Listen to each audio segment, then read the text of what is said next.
Assalamualaikum warahmatullahi wabarakatuh. Bertemu lagi dengan aku Mili Umri dan masih di channel Mister Mili. Hari ini kita akan latihan lagi persiapan teman-teman untuk menghadapi tes SKB. Khususnya kita akan latihan tes psikotes. Karena tahun ini banyak dari instansi ataupun formasi yang teman-teman lamar itu salah satu tahapan tes SKB-nya yakni tes psikotes. Nah, kita akan lihat materi apa saja yang akan diujikan dalam psikotes CPNS ini, serta kita juga akan berikan latihan dan contoh-contoh soalnya. Agar teman-teman semakin siap dan kalian sudah bisa mempersiapkan atau belajar dari sekarang. Tetapi sebelum itu teman-teman silakan ya bantu subscribe channel ini agar channel kita bisa terus berkembang, memberikan manfaat kepada teman-teman semuanya dalam menghadapi tes CPNS. Baik dari pendaftaran, SKDCAT, SKB, sampai nanti ya teman-teman dinyatakan lulus menjadi seorang ASN. Kalian juga bisa cek di playlist banyak terkait dengan materi SKDCAT, tahapan pendaftaran, materi SKB, dan juga psikotes. Nah teman-teman, untuk tes psikotes ini merupakan salah satu tahapan tes yang akan kalian temui di beberapa formasi. Ada yang menggunakan, ada yang tidak ya. Tetapi kebanyakan kalau saya lihat, banyak dari formasi dan instansi menerapkan tes psikotes dalam pelaksanaan tes SKDCAT. Baik itu psikotes secara menggunakan CAT atau secara langsung dalam artian menggunakan kertas. Nah tentu tes psikotes ini bagi kalian yang belum pernah tes ya, ini akan sangat kesulitan karena kalian tidak mengetahui batasan ataupun soal-soal apa yang akan diujikan dalam tahapan tes psikotes ini. Tentu banyak tahapan ataupun soal-soal yang diujikan dalam psikotes ini tergantung dari formasinya mau menggunakan ataupun jenis soal yang mana yang nanti dimasukkan dalam tes psikotes yang akan kalian ambil sesuai dengan formasi yang kalian lamar. Tapi setidaknya saya sudah merangkum beberapa tema ataupun materi ataupun kisi-kisi ya dari tes psikotes sesuai dengan berbagai formasi yang dilamar. Ini acuan dari sekolah kedinasan, dari CPNS tahun kemarin ya.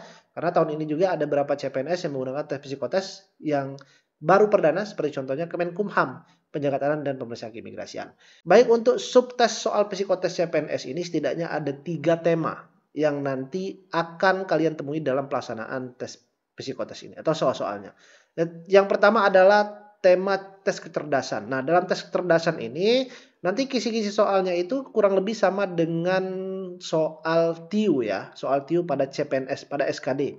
Tetapi memang soal dalam psikotes ini ada beberapa soal yang tidak dimasukkan dalam tes SKDCAT TIU, tetapi dalam psikotes ini diambil. Nah, jadi dalam tes kecerdasan ini ada kemampuan verbal, kemampuan numerik, dan kemampuan figural ya. Kemampuan verbal itu ada sinonim, antonim, analogi. Nah, sinonim, antonim ini dalam SKDCAT tidak digunakan, tapi dalam psikotes ini digunakan.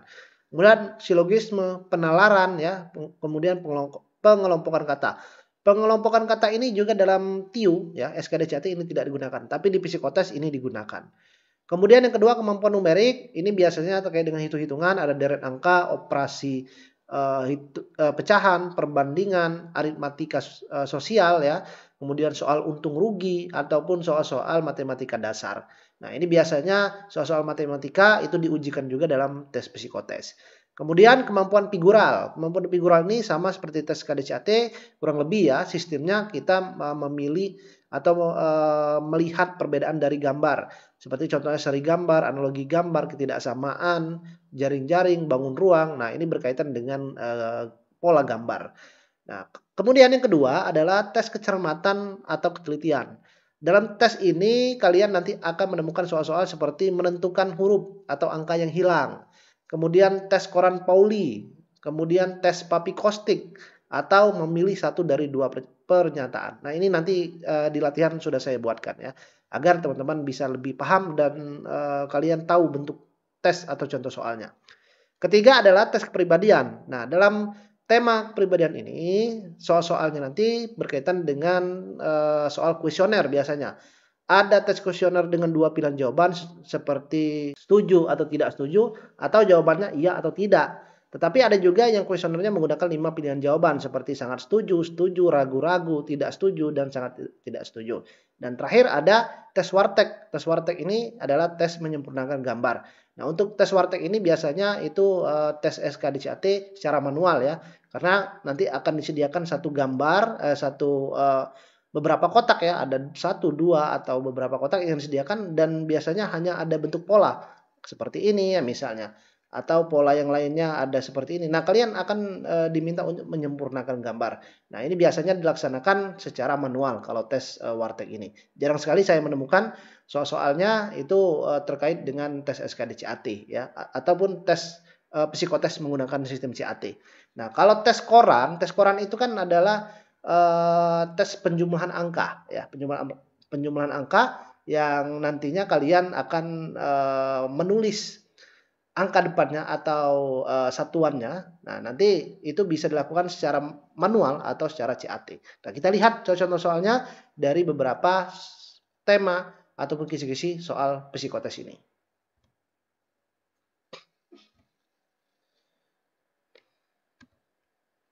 Nah, ini tes pengelompokan kata. Nah, tes pengelompokan kata ini kurang lebih seperti ini. Jadi, pada tes pengelompokan kata ini nanti ada beberapa kelompok kata. Nah, kemudian kalian pilih yang berbeda sendiri ya maknanya atau artinya.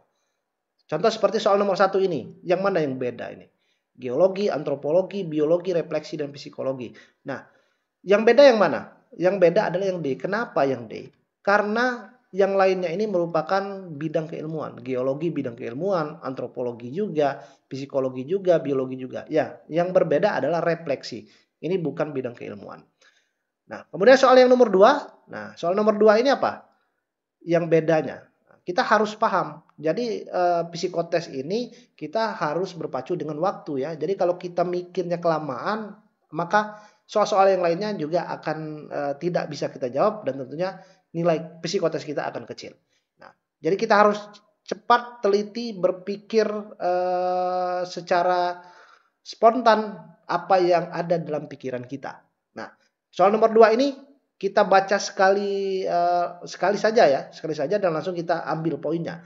Roma, Milan, Venezia, Berlin. Nah, ini seharusnya E ya, Turin. Oke. Nah, yang mana yang beda? Yang beda adalah D, Berlin. Kenapa? Karena yang lainnya ini merupakan nama kota yang ada di negara Italia. Sedangkan Berlin ini kota yang ada di Jerman. Oke.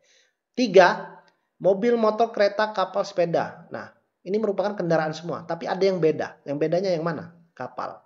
Kenapa kapal? Karena yang lain merupakan kelompok kendaraan yang ada di darat ya. Sedangkan kapal ini di laut. Nah, kemudian yang keempat, makan, baca, bangun, tidur, lukisan. Yang mana yang beda? Yang beda adalah yang E. Kenapa? Karena yang lain itu merupakan kegiatan ya. Makan itu kegiatan, membaca, bangun tidur ya, kemudian tidur, dan lukisan ini bukan kegiatan. Oke. 5, futsal, voli, basket, badminton, sepak bola. Ini olahraga semua ya, tapi apa bedanya? Oke. Bedanya di mana? Bedanya adalah yang D. Kenapa yang D? Karena kelompok kata yang menjelaskan tentang ukuran dari bola yang digunakan ya. Jadi besar bola olahraga yang digunakan. Futsal besar, voli juga, basket juga, sepak bola juga. Sedangkan badminton ini kecil. Nah, jadi ini yang beda. 6, India, Indonesia, Vietnam, Timor Leste, Brunei. Oke, yang mana yang beda tersendiri? Jawabannya adalah A. Kenapa? Karena yang lain ini merupakan negara ASEAN ya. Sedangkan India ini bukan termasuk negara ASEAN. Oke, jadi seperti itu. Ini merupakan contoh-contoh jenis tes pengelompokan kata. Nanti kita akan latihan lebih banyak lagi di video-video berikutnya. Lanjut yang kedua adalah tes antonim, sinonim ataupun analogi. Nah, ini ya. Tes analogi biasanya di TIU ini masuk ada. Tetapi kalau tes antonim, sinonim ini di TIU SKD-CAT tidak lagi digunakan sekarang. Kalau dulu digunakan, sekarang tidak lagi. Tapi dalam psikologi, antonim, sinonim, analogi ini digunakan dalam tesnya. Nah, yang pertama adalah ya, ini soalnya soal antonim ya. Soal sinonim ya, sinonim. Jadi persamaan. Oke. Kleptofobia. Nah, kleptofobia itu sama halnya dengan apa? Kalau teman-teman yang tidak paham ya atau merasa asing dengan kata klepto ini, maka akan sangat bingung menjawabnya. Tapi kalau kalian yang sudah paham, karena soal-soal dalam psikologi banyak menggunakan kata-kata serapan atau kata asing. Nah, kemudian kita cari persamaannya apa. Kleptofobia. Klepto itu adalah penyakit yang suka mencuri ya. Fobia itu artinya ketakutan. Nah, kurang lebih sama dengan apa ini? Berlebih-lebihan. Ini jelas salah ya. Oke. Takut kecurian. Nah, takut kecurian ini sama maknanya dengan kleptofobia. Jadi fobia tadi mencuri ya. Klepto tadi mencuri, sedangkan fobia ini adalah ketakutan yang berlebihan. Jadi ini jawabannya. Oke. Ini ya. Kemudian yang kedua, destinasi. Oke, destinasi ya. Destinasi itu apa? Destinasi itu adalah tujuan ya. Nah, jadi yang sama makna dengan destinasi adalah tempat tujuan. Oke. Nah, ini cara ataupun bentuk soal dari sinonim. Kemudian kita antonim, kita lihat rentan. Rentan ini sama halnya dengan mudah menular ya. Lawan katanya apa? Lemah, anti, rapuh, kebal, dan lemas. Jawabannya adalah D. Nah, rentan itu adalah mudah terkena atau mudah terserang kita ya. Jadi penyakit yang menular ya itu kita mudah terkena penyakit tersebut ya. Kemudian ini soal analogi ya. Nah, soal analoginya biasanya seperti ini, kurang lebih sama lah dengan tiu. Kepak titik-titik kemudian titik-titik juga kaki. Nah, maknanya apa? Ya, kita lihat. Maknanya apa? Kepak itu gerakan yang dilakukan oleh sayap. Nih ya. Kemudian hentak lawan ini ya jawaban yang B-nya. Hentak itu adalah gerakan yang dilakukan oleh kaki. Nah, jadi kalau soal analogi itu kita menganalogikan atau mencocokkan kira-kira apa ini yang pasnya ya. Nah, jadi seperti itu kalau soal-soal analogi.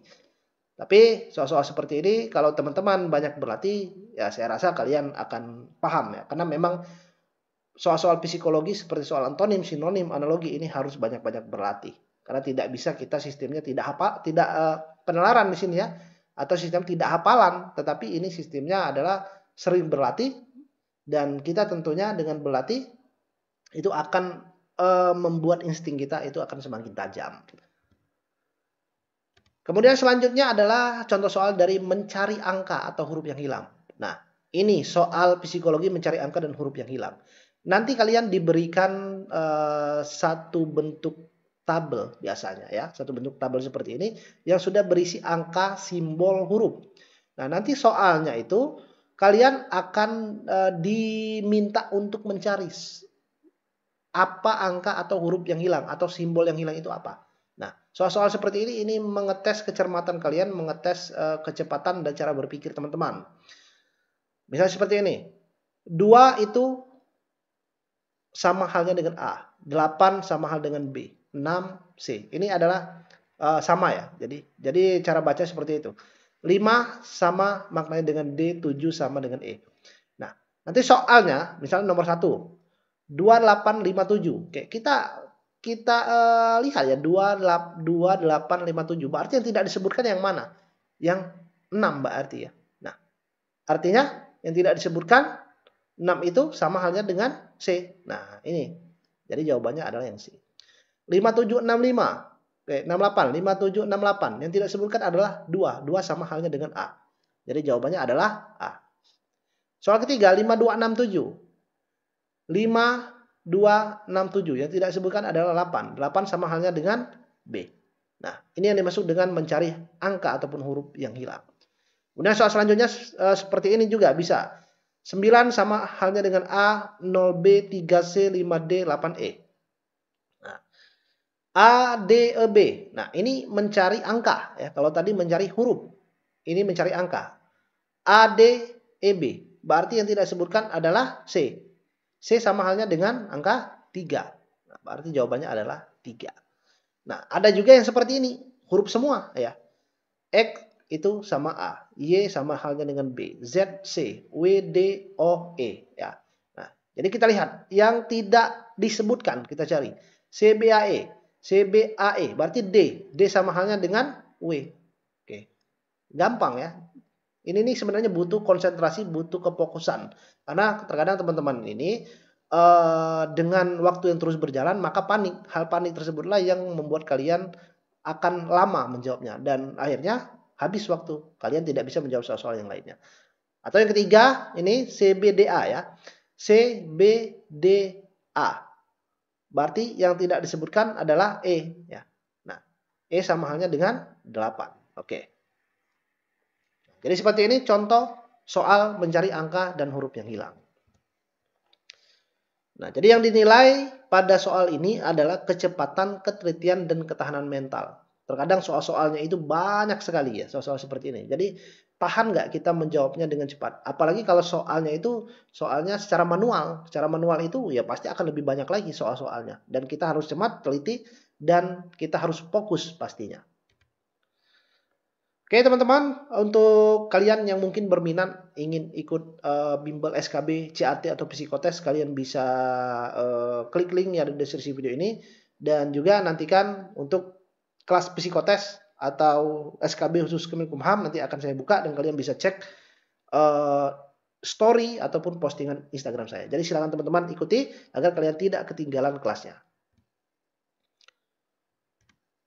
Soal kuesioner. Nah, ini bentuk dari soal kuesioner. Tadi soal kuesioner itu ada yang bentuknya 2 jawaban, ada yang 5 jawaban. Kalau yang pertama ini adalah 5 jawaban ya. Nah, 5 jawaban. Nah, soalnya seperti ini biasanya. Coba kita baca. Ketika saya ingin pergi ke kantor, saya melihat ada orang yang sedang mengalami kejadian tabrak lari. Saya akan mengantarkan orang tersebut ke rumah sakit meskipun saya tahu akan mendapatkan sanksi karena terlambat ke kantor. Nah, ini jawabannya, jangan pernah kalian menjawab ragu-ragu ya. Ini sangat haram jawabannya. Jadi pilih saja jawabannya, sangat setuju, setuju, tidak setuju, atau sangat tidak setuju. Cara jawabnya gimana? Triknya. Kalian lihat hal tersebut positif atau negatif. Ataupun kondisi tersebut positif atau negatif. Ini kan ketika saya ingin pergi kantor, saya melihat ada orang yang mengalami kejadian tabrak lari. Nah, artinya kemudian saya akan mengantar orang tersebut ke rumah sakit. Ini artinya positif ya, karena ada kebaikan di sini. Walaupun kita tahu mendapatkan sanksi karena terlambat ke kantor. Nah, ini merupakan sesuatu kejadian yang positif. Karena kalau kita terlambat ke kantor ya kita kan bisa memberikan informasi nantinya ya, atau bisa mengabari saat sudah sampai di rumah sakit. Jadi logika kita harus berpikir. Nah, kalau jawabannya narasinya ini menunjukkan sesuatu yang positif, kejadian positif, jawabannya juga harus positif. Jadi pilih yang paling atas. Sangat setuju. Itu cara untuk menjawab soal yang menggunakan 5 kuesioner ini. Jadi jangan sampai menjawab soal dengan jawaban yang ragu-ragu ya. Kemudian yang kedua, ini bentuk soal kuesioner 2 jawaban. Bisa ya atau tidak, bisa setuju atau tidak ya. Soalnya seperti ini, saya suka memotivasi orang lain. Nah, cara menjawab soal dengan 2 kuesioner ini kita harus konsisten setiap pertanyaannya. Biasanya ada beberapa pertanyaan kita harus jawab konsisten. Kalau tidak ya tidak, ya kalau iya ya iya ya. Jadi jawab dengan jujur dan jawab konsisten setiap pertanyaannya. Saya suka memotivasi orang lain ya. Kalau suka jawab iya ya. Kemudian sesekali saya suka memikirkan hal-hal yang buruk. Ya jawab saja iya ya. Nah, jadi jawabannya itu harus jujur dan konsisten. Jadi ini bentuk soal-soal kuesioner. Soal kuesioner ini akan melihat kepribadian kalian itu bagaimana. Itu tujuannya. Oke. Selanjutnya tes ketelitian. Nah, tes ketelitian ini contohnya seperti ini ya. Jadi biasanya ada beberapa entah itu kata, entah itu kalimat. Kalian harus melihat adakah kata yang berbeda ataupun kalimatnya yang berbeda. Nah, nanti kalian tinggal klik, tinggal pilih kalau menggunakan CAT. Tapi kalau secara manual biasanya silakan kalian lingkari atau kalian gunakan tanda seperti ini ya. Kalau di secara manual. Tapi kalau CAT kalian tinggal klik. Biasanya ada kolom ya. Kolom seperti ini yang tepat untuk kalian mengkliknya. Nah, ini sama atau tidak katanya? Jawabannya adalah sama ini ya. Jadi jawabannya sama. Tidak ada kata yang berbeda. Kemudian yang ini, ada nggak yang berbeda? Jelas ada. Jadi tidak sama. Pada kata yang mana? Kata yang huruf yang E ini ya. Sedangkan di sini tidak ada. Oke. D, Y, G, E. Nah. Kemudian ini kalimat. Nah, ini beda atau sama? Coba teman-teman perhatikan. Jawabannya adalah tidak sama. Lihat kata Pizzeris dan Pizzeries ya. Nah, jadi banyak soal seperti ini melihat ketelitian teman-teman semuanya ya. Minister Ini kan beda. Ya. Kemudian selanjutnya tes koran Pauli. Tes koran Pauli ini bisa menggunakan soalnya sistem CAT atau secara manual ya. Kalau CAT nanti ada kolom seperti ini ya. Kalian tinggal klik angkanya di sini. Tapi kalau secara manual kalian langsung tulis. Nah, angkanya itu di bawah 10 semuanya terdiri dari beberapa baris, kemudian kalian jumlahkan dan ambil kalau di atas 10 ya jumlahnya, itu ambil angka terakhirnya saja. Contohnya seperti apa? 3 tambah 8 ya, ini 11. Nah, nggak perlu kita tulis ya 11 atau ketik 11, nggak perlu. Jadi cukup ambil angka terakhirnya. Oke, 1. 8 tambah 4 12, nggak perlu kita buat 12, cukup tulis 2. 4 tambah 6 10, nggak perlu kita tulis 10, cukup angka akhirnya 0. 6 tambah 3 9 ya. 7 tambah 3 9. Oke. Benar ini. 7 tambah 6 13 ya. Jadi ambil 3 saja. 6 tambah 6 ini adalah 12, harusnya 2 ini. Oke. Dan seterusnya. Nah, ini bentuk tes koran Pauli ya. Jadi biasanya diberi waktu, kemudian kalian harus secara cepat menjawabnya ya. Tapi dalam tes koran Pauli ini ada 2 jenis. Ada Pauli dan tes Kraepelin ya. Nanti kita akan bahas di video selanjutnya.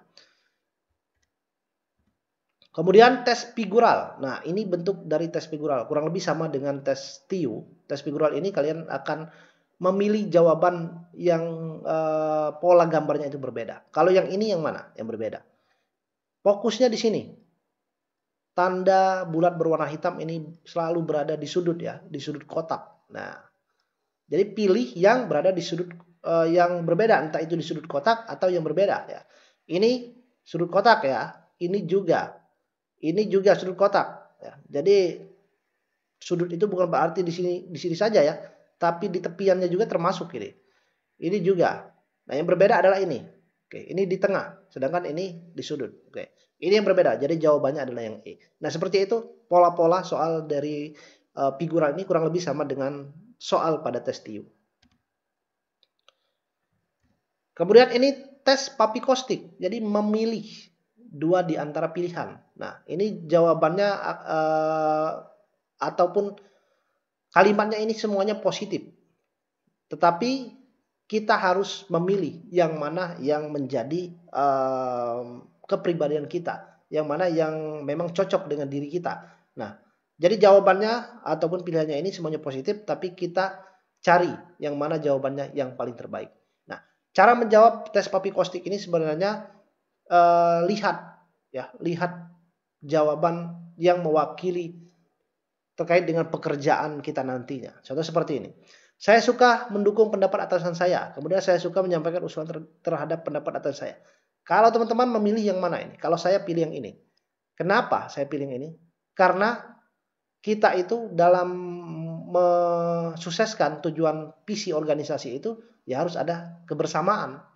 Kebersamaannya artinya antara atasan dan kita sebagai stafnya atau bawahannya itu harus saling berkesinambungan. Kalau saya pilihnya yang ini. Saya suka diberi petunjuk oleh orang lain terhadap apa yang harus saya lakukan. Saya suka mengatakan kepada orang lain apa yang harus dilakukan. Oke. Ini jawabannya ataupun kalimatnya baik semua ya. Tapi yang mana yang cocok? Kalau saya ya lebih suka yang ini. Saya suka mendengarkan daripada saya menggurui. Kalau saya ya, jawab pilihnya yang ini. Saya adalah seorang pemimpin yang baik. Saya mengorganisir tugas secara baik. Nah, teman-teman pilih yang mana ini? Saya adalah seorang pemimpin yang baik atau saya mengorganisir tugas-tugas secara baik? Kalau saya pilihnya ini, kenapa saya tidak pilih ini? Saya adalah seorang pemimpin yang baik. Pemimpin yang baik itu ini di sini tidak dijelaskan pemimpin yang baik itu yang bagaimana. Tetapi kalau di sini saya mengorganisir tugas-tugas secara baik, ini sudah jelas. Ada sesuatu hal yang bisa mengatakan saya itu baik. Apa? Mengorganisir tugas-tugas secara baik. Kalau di sini saya adalah seorang pemimpin yang baik. Tolak ukur pemimpin yang baik itu tidak jelaskan di sini. Ya.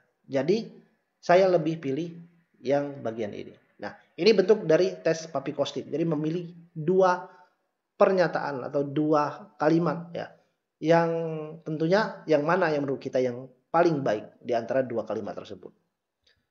Oke, habis ya. Nah, ini bentuk soal dari tes psikotes. Nanti kedepannya saya akan banyak buat video terkait dengan SKB CAT, soal-soal psikotes ya. Jadi teman-teman silakan pantau terus YouTube saya dan jangan lupa bantu subscribe-nya agar ada video baru teman-teman tidak ketinggalan. Dan juga bantu share video saya jika dirasa bermanfaat agar bisa membantu teman-teman yang lainnya. Karena dengan kita meng-share artinya kita sudah melakukan yang terbaik, kita membantu orang baik. Ingat, melakukan suatu kebaikan, membantu orang, maka kita juga akan dibantu. Kita memberikan, bersedekah dengan orang lain ya, memberikan kebaikan kepada orang lain, maka kebaikan dan sedekah tersebut nantinya akan balik kepada kita sendiri. Jadi kalau teman-teman bantu share video ini, memberikan informasi yang terbaik, niat yang baik, maka kebaikan tersebut akan kembali kepada teman-teman semuanya ya. Terima kasih yang sudah menonton video ini sampai selesai. Semangat belajar, nantikan video-video berikutnya. Jangan lupa berdoa. Semoga teman-teman lulus menjadi ASN tahun 2024 ini. Terima kasih dan saya Ri. Wassalamualaikum warahmatullahi wabarakatuh.